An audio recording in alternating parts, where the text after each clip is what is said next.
El bosque de los ecos, una experiencia aterradora. Nunca fui alguien que creyera en leyendas. La mayoría de los misterios que rodean los lugares extraños pueden explicarse con lógica y ciencia, o al menos eso pensaba. Pero aquel bosque, ese maldito bosque, me enseñó que algunas cosas simplemente no pueden explicarse. Todo empezó como una excursión grupal. Éramos 6, Carlos, el líder y quien organizó el retiro, siempre entusiasta por explorar lugares remotos, Mariana, su novia, una fotógrafa con un ojo impecable para capturar paisajes, David, un estudiante de biología obsesionado con la flora y fauna, Lucía, una escritora en busca de inspiración, Andrés, el bromista del grupo, y yo, un simple aficionado a la aventura, buscando escapar de la rutina. El lugar que eligió Carlos era perfecto, o al menos eso creíamos. Un bosque denso, alejado de cualquier rastro de civilización, con senderos apenas visibles y una belleza salvaje que parecía intacta. Pero desde el principio, algo se sintió raro. El primer día transcurrió sin incidentes. Caminamos entre árboles altísimos y claros bañados por la luz del sol. Todo parecía idílico, hasta que el sol comenzó a ocultarse. Fue entonces cuando noté el silencio. No había cantos de pájaros, ni crujir de ramas bajo el peso de algún animal. Solo el viento, frío y suave, que acariciaba las copas de los árboles. Cuando le mencioné a David lo extraño del silencio, se limitó a encogerse de hombros. Es un bosque viejo. A veces los animales evitan ciertos lugares. No es raro. No quería parecer paranoico, así que dejé el tema. Montamos el campamento en un claro pequeño. Esa noche, mientras nos reuníamos alrededor de la fogata, comenzaron los ecos. Fue un sonido sutil al principio, casi indistinguible del viento. Un murmullo lejano que parecía venir desde lo más profundo del bosque. Todos lo notamos al mismo tiempo, porque la conversación se detuvo. Carlos, siempre el optimista, rompió el silencio. Debe ser el viento pasando entre los árboles. Relájense. Pero no era el viento. Lo supe porque, cuando el murmullo se hizo más claro, pude distinguir palabras. Mi nombre. Alguien, o algo, estaba susurrando mi nombre desde la oscuridad. Volteé rápidamente, con el corazón acelerado. Los árboles se alzaban como sombras imponentes, impenetrables. El murmullo cesó, pero un escalofrío recorrió mi cuerpo. Decidí no decir nada. Quizá había imaginado todo. Esa noche, en mi tienda, los ecos regresaron. Esta vez más fuertes, más definidos. No solo decían mi nombre. Eran voces familiares, voces de mi infancia, mezcladas con otras que no reconocía. Salí de la tienda para respirar aire fresco, solo para encontrarme con Lucía.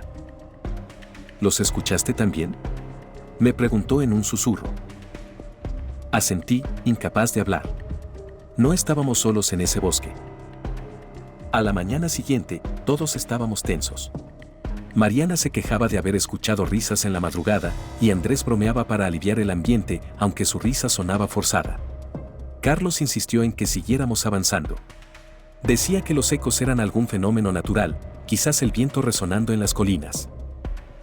David y yo nos ofrecimos a explorar un poco por delante del grupo, para buscar un nuevo lugar donde acampar. Fue entonces cuando lo noté, el bosque era un laberinto. Cada árbol, cada roca, cada sendero parecía repetirse. Intentamos orientarnos con el GPS, pero el dispositivo no funcionaba. El mapa que llevábamos tampoco ayudaba, los senderos no coincidían con lo que estábamos viendo. Esto no tiene sentido, murmuró David, mirando a su alrededor. Fue entonces cuando lo vimos. Un claro perfecto, con un árbol enorme y retorcido en el centro.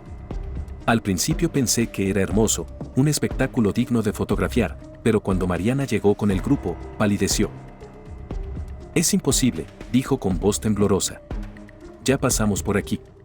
Este es el lugar donde acampamos anoche. No era posible. Habíamos caminado durante horas en dirección opuesta, pero allí estábamos, en el mismo lugar. Algo en el bosque no quería que nos fuéramos. Esa noche, Andrés desapareció. Lo buscamos por todas partes, gritando su nombre, pero el bosque absorbía nuestras voces como si se las tragara. Después de horas, regresamos al campamento. Fue entonces cuando los ecos comenzaron de nuevo. Esta vez eran diferentes. Claros, casi burlones. Y reconocimos la voz, era Andrés. Nos llamaba, nos pedía ayuda. Su voz venía de todas direcciones, cada vez más cerca. Carlos intentó calmarnos, diciendo que todo tenía una explicación. Pero cuando vimos las huellas, supimos que estaba equivocado. Huellas frescas alrededor del campamento, demasiado grandes para pertenecer a Andrés, y terminaban abruptamente, como si la cosa que las dejó hubiera desaparecido en el aire. Esa noche nadie durmió. A la mañana siguiente, decidí buscar respuestas. Encontré un pequeño altar cubierto de hojas y musgo cerca del árbol retorcido. Había símbolos tallados en la madera y restos de velas consumidas. David se unió a mí y reconoció algunos de los símbolos como antiguos, relacionados con rituales de invocación. Cuando intentamos mostrárselos al resto, Lucía se negó a acercarse. Esto no es casualidad, dijo, casi al borde del llanto. Este bosque está vivo. Y quiere algo de nosotros. Carlos, aún tratando de mantener el control, sugirió que nos moviéramos de nuevo, pero todos sabíamos que no serviría de nada. Algo nos estaba reteniendo allí. Esa noche, los ecos volvieron, pero esta vez no eran voces humanas. Eran gritos, gruñidos, sonidos de algo grande moviéndose entre los árboles. Fue Mariana quien lo vio primero. Mientras intentábamos encender una nueva fogata, gritó y señaló hacia la oscuridad. Todos volteamos, y allí estaba. Una figura alta, demasiado delgada para ser humana, con extremidades alargadas y retorcidas. Sus ojos brillaban con un color amarillo enfermizo, y su rostro, si es que podía llamarse rostro, parecía formado por la misma madera del bosque. Se movió hacia nosotros con lentitud, como si no tuviera prisa, y los ecos se intensificaron, resonando en nuestras cabezas. Cada uno de nosotros escuchaba algo diferente, las voces de nuestros seres queridos, secretos que nunca habíamos compartido, nuestros peores miedos. No mires a sus ojos, gritó Lucía, pero ya era demasiado tarde. Carlos, paralizado, dejó caer la linterna y comenzó a caminar hacia la criatura, como hipnotizado. Intentamos detenerlo, pero la criatura lo tocó antes de que pudiéramos reaccionar. En un segundo, Carlos cayó al suelo, sus ojos abiertos, vacíos, como si lo hubieran vaciado por dentro. Fue un caos. Todos corrimos en direcciones diferentes, sin importar a dónde íbamos. El bosque parecía cambiar a nuestro alrededor, cerrándose como una trampa. Los árboles susurraban, los ecos se burlaban, y la criatura nos seguía, siempre cerca, siempre invisible hasta que ya era demasiado tarde.